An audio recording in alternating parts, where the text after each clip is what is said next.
Alright guys, today we have the DJI RONIN 4D, and I'm just an average filmmaker showing you some sample footage from this camera. I'm going to try not to talk too much and just let the camera footage speak for itself, but I do want to let you know some things I like about the camera and some of the things that I hope they fix, and they are fixable with just firmware updates.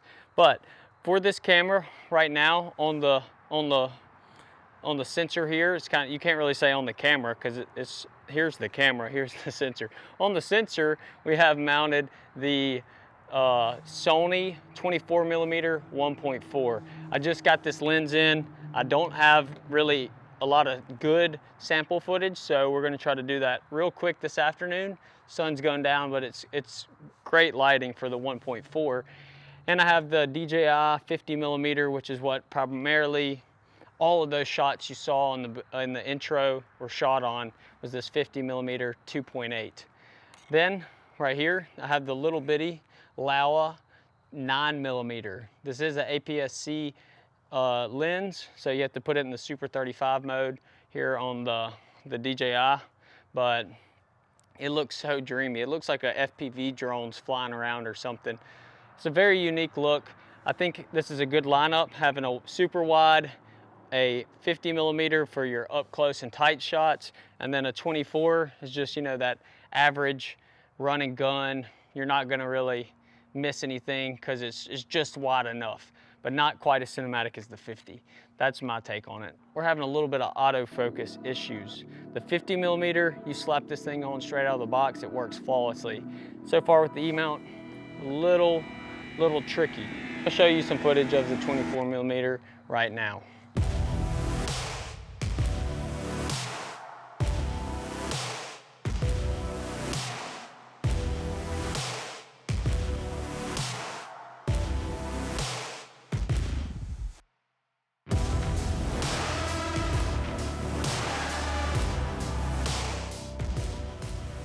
Right now with this Canon that I'm filming on, I don't have ND filters, which is something I really miss. Did you have one? Yeah, I almost caught one. This is not really, we're gonna try to, dang, yeah, I see it, he felled it right there. But anyways, I love having built-in ND filters on this camera. Makes it so nice. For instance, I forgot one at home today on this camera that we're vlogging on. So yeah, the f-stop's at 6.3. You got one? Caleb caught a fish, so I want to get some video. We're doing a little outdoor test.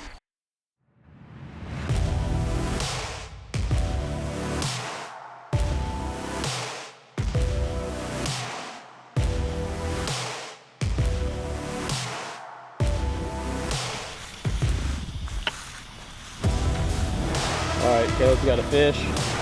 I'm over here operating, trying to operate two cameras. And you got it. What do you think? Dude, they are all eating it the same way. I'm running a camera. I'm not even really having to do much right now.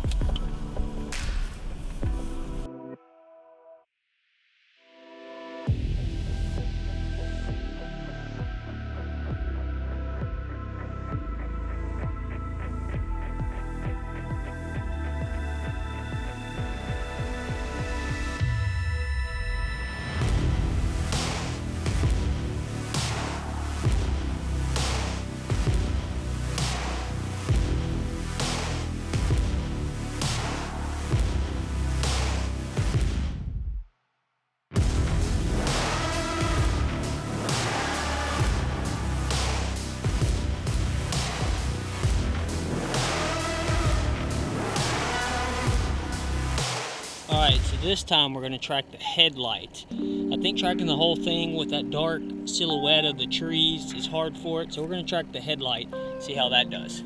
Hit the record button.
Got the active track and the stabilization is what sets this camera apart. But got a few weddings that I plan to do with this camera, and I've done one commercial shoot, and the rest of the shoots with the footage that you're gonna see is me just kind of playing around. So next we're gonna talk about the elephant in the room, and that is, a lot of people say this camera is big, it's heavy, it's hard to shoot with all day. Yeah, what I do is I take this little handle and I just simply kind of prop it up on my waist. You can see I'm running this thing one-handed right now off to the side.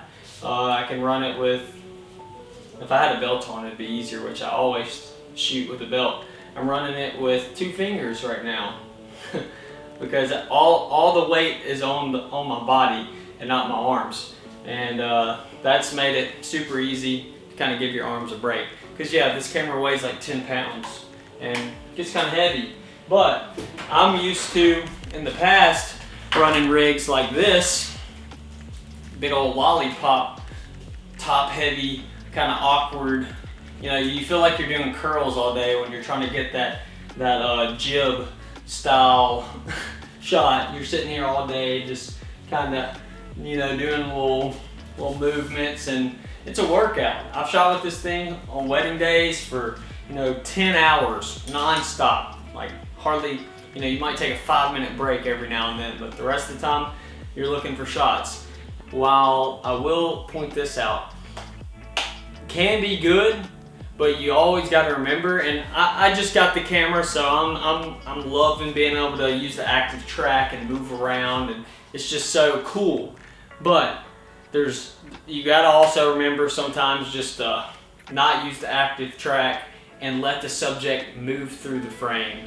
That's just, you know, you can't have everything exactly the same, or you don't need everything moving around. Some shots are really dramatic just being still.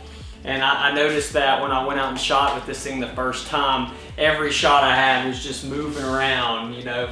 And then when I tried to edit it, it was super hard to try to make the edit flow, if that makes sense, because every shot was going a different direction and just had a ton of movement. And I was kind of mad at myself. I was like, okay, this is a cool camera, but you gotta still remember like just basic composition and just kind of think about how the viewer is going to perceive certain shots. All right, we're going to end this with the last walk and talk session. Both cameras are 50mm right now. As you can see, the DJI is footstep free, super smooth and super fluent. And then on the other hand, Justin has the Canon R5. Probably pretty jittery right now because Justin's walking backwards. Fast. Stepping over cow turds. So, as you can see, it makes a huge difference with that DJI. That 4-axis gimbal is a game changer in the cinematography world. R5's kind of struggling right now, as you can probably tell on the screen. So, y'all make y'all's minds up. Thank you so much for watching this video. I know it's kind of been a long video, but I really just wanted to show you a lot of footage from this crazy camera.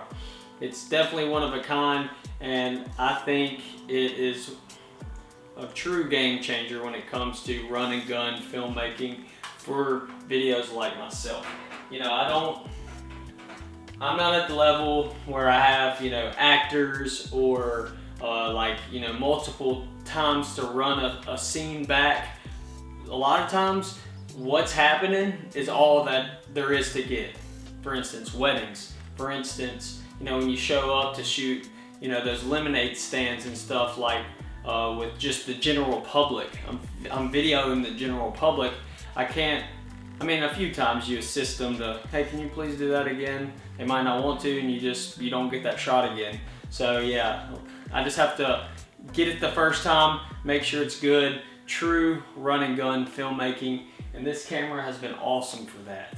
I just can't think of many things I would change about this camera other than maybe incorporating B-roll. B-roll would be amazing. This camera would be untouchable if they put B-roll in this camera. And also, just kind of upon release, they had a shortage, a lot of the accessories, like the Sony E-mount. It took a while to get it in. I mean, this camera is going to be untouchable when it comes to, you know, just video quality. and run and gun filmmaking. So thank you for watching this video, and see you in the next one. Let me know if you have any comments about this rig, and hit the thumbs up, and I hope y'all have a good one, guys. See y'all. Here, run and test. Run. Yeah, go.